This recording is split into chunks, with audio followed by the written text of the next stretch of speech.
Hey, what's up guys? I'm BTC. On the competitive ladder, every match seems to feel like it's a mystery box. You don't know if your team is going to have a good balanced lineup, or if you're going to end up with 4 Hanzo mains. But what if you could queue by role? Could it work? Well, the answer is yes, it absolutely can work. But only if it's done in a very specific way.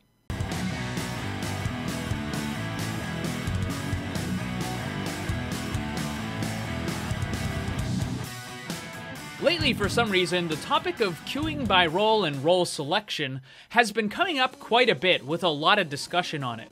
Can it work? And if so, how should it be done? This subject isn't anything new to me though, because I've been talking about this for a very long time.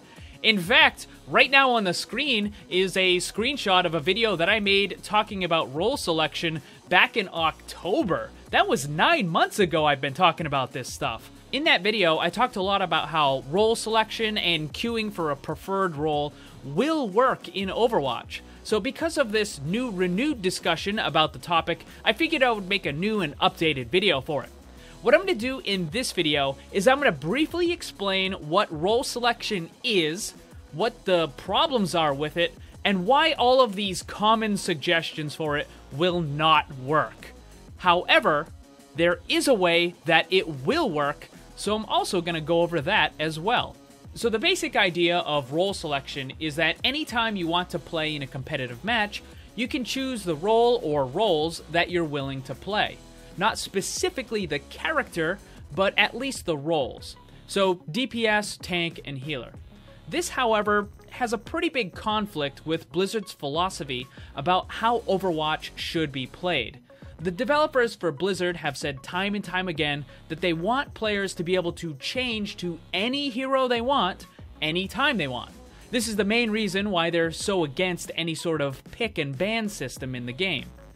That means queuing by role would never actually lock you into that role. So even if you queued as a support, you could still play as a DPS. And this is where one of the major problems comes from with any sort of role selection system. So the suggestion commonly made is to simply make it so that players can choose the role that they want to play, or maybe they can choose multiple roles. Choose to play as a DPS, or DPS and a tank, or you could select all three, DPS, tank, and healer. Now the example that I gave back in October that a lot of other people seem to be using as well is comparing it to World of Warcraft. If you've never played it, there's a function in that game that allows you to find a group for a dungeon through the looking for group system. When you do this, you can choose what role you want to do in the group. You're limited only by what your character is capable of doing. For example, a rogue is only capable of doing damage, so you can only queue as DPS. However, a druid is capable of playing DPS, tank, or healer, and therefore a druid player can queue as any one of those three, or all three if they wanted to. Now, once you get into the dungeon, each person is expected to fulfill their specific role, and if you picked multiple, it assigns you one of them. Now, if a person who queued as a tank decides that they don't want to do it, then the group simply cannot progress in the dungeon. Normally, this would result in the other people leaving, or simply voting to kick the person who is refusing to do their role. In Overwatch, that system just wouldn't work. The reason again is because Blizzard wants players to be able to switch to any character and any role they want, anytime they want. So they are again completely against locking someone into a specific role that they've queued for.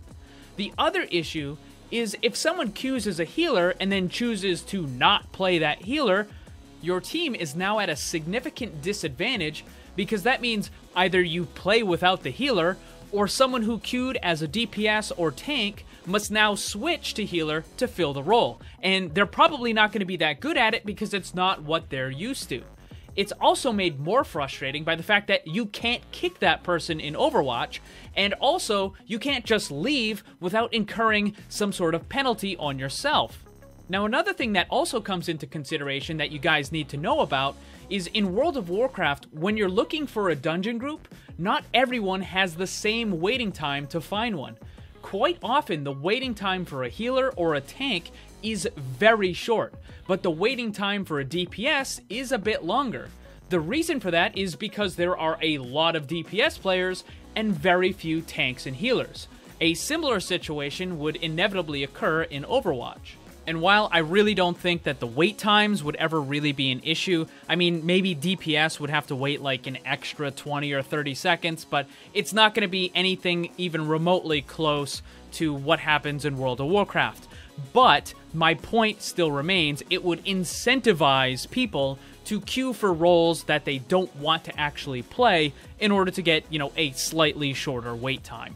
Now, I'm sure, as you can probably figure out, though, that would cause a lot of problems, because you would have a massive amount of people that are queuing for all 3 roles all the time, and then basically you would just be stuck with the exact same system that we already have. Alright, so I just explained why letting a player choose one role isn't going to work. Letting them choose multiple roles isn't going to work either. Then how can you get a role selection system to work? The answer is quite simple. You don't let the player choose. Instead, you let the player's history be the determining factor. This is extremely important, and I'll explain it a lot more in just a minute here. So here's how you get a preferred role queue system to work in Overwatch. First, whenever you queue for a game on the competitive ladder, you would have the option to either queue with your preferred role or to queue as wildcard. The most standard and well-balanced lineups tend to have 2 DPS, 2 tanks, and 2 healers. Now, nothing would prevent a team from doing something different if they wanted to, but since this is the most stable build, then that's what the matchmaking system would look for. It would do its best to fill matches with players who have selected those roles. Quick example. We have a whole bunch of players right here who have queued to find a match. The system then starts grabbing them based on a bunch of different factors like rank, location, and what their role is. Once it's filled up both teams, then the match can start. In the event there aren't enough players to fill a particular role, then the matchmaking system would start grabbing wildcard players to fill it up. It would be a good idea to minimize the number of wildcard players on a particular team. It would also be a good idea to have an equal number of wildcard players on both teams. So if one team is missing a tank role and it's filled by a wildcard, then the other team should likely have a single wildcard to balance it out. Hopefully you're still following along. This should be all pretty simple so far. So the next thing is, well, how do you get a preferred role? And again, this is also very simple. The matchmaking system would look at your last, let's say, 10 games on a competitive ladder. And whatever role makes up 80% or more of your total time would be considered your preferred role. So if you pretty much only play Mercy and Ana, then when you go to queue for a competitive game as a preferred role, the matchmaking system is going to slot you in as a healer. Now, because it's 80% or more, that means that you don't always have to play as the healer.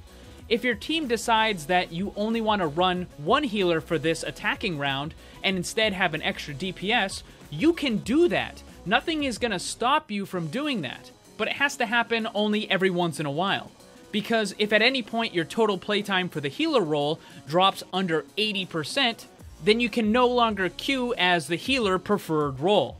In order to start queuing for it as a preferred role again, you would have to keep playing more games as a healer in order to bring up that total playtime to over 80%. But hang on, what if your preferred role is a healer, but for today, you just feel like playing DPS? Shouldn't there be a way for you to play as the DPS to queue into competitive games without it giving you a penalty to your preferred role status? Well, remember, I mentioned that you can queue as preferred role or wildcard. So all you have to do is queue as wildcard, and any games that you play while specifically queuing as a wildcard will not hurt your preferred role status. They basically will be pretended as if they weren't there when it comes to calculating your total percentage played. Your preferred role status percentage will only go up or down when you queue with the preferred role method. Also, just like with your rank in the placements, your preferred role wouldn't start until after you've played at least 10 games. Alright, well, what if you don't want your preferred role to queue as healer anymore? What if you want to change it to DPS? Well, there's a really simple solution for that as well. Blizzard just has to put a button that simply says, Reset Preferred Role, and that would wipe away the last 10 games and make you start again. You would be considered a wildcard for those first 10 games, and after that, if your new role makes up 80% or more of your total playtime, then you'll start queuing as that new preferred role. So a system using the methodology that I just outlined, all of the problems and the exploits of the other versions are gone, totally wiped away. There's only one issue with my system, and that would be, what if a player tries to keep their percentage as close to 80% as possible in order to try to troll or grief? The idea is that they would have 80% as a healer so that they can queue for that role, but then they play as a DPS. This would cause their healer role to drop under 80%. The player could then do this kind of back and forth ping pong where they can queue as a healer every other game, but still play as a DPS. Basically, they could just troll with it. The solution to that is pretty simple. It would be an automated lockout for any player that drops below the 80% threshold multiple times. If that happens, then the player would be simply restricted to only queuing as wildcard. It wouldn't ban them from competitive, they could still play as much as they want. They just wouldn't be allowed to use the preferred role queue system until, let's say, the end of the season. And that's it, guys. That's an airtight, non-exploitable system in Overwatch that would allow you to queue by role. It would greatly improve the quality of the competitive games on the ladder, ensuring that every single team had pretty close to what they need for balance. It's not going to be perfect. You're not always going to have the exact team comps that you want, but you'd be guaranteed to not have 4 Mercy mains on your team or 4 Hanzo mains on your team. You're gonna always have pretty close to that 2-2-2 balance. And of course, all of the problems from the other versions of the role selection systems are completely gone. And the only issue that my system has would easily be dealt with. Now, I'm not saying that this is something that Blizzard could just whip up in a weekend and quickly apply, because there would certainly be a lot of code building, and it would definitely take a little while. But it can be done, and it will work. Whether Blizzard actually ever does something like this, I don't know. So what do you guys think about all this? Let me know down in the comments below. Also, don't forget to check out my Discord server where you can join the community and find other players to group with. The link for that is in the description. Thank you for watching. Hit that like button. Remember, always blame the controller, because it's never your fault. Also, special thanks to all my Patreon supporters for helping to make this all possible. If you'd like to see what kind of cool rewards you can get for supporting the channel, check the links on screen and down below.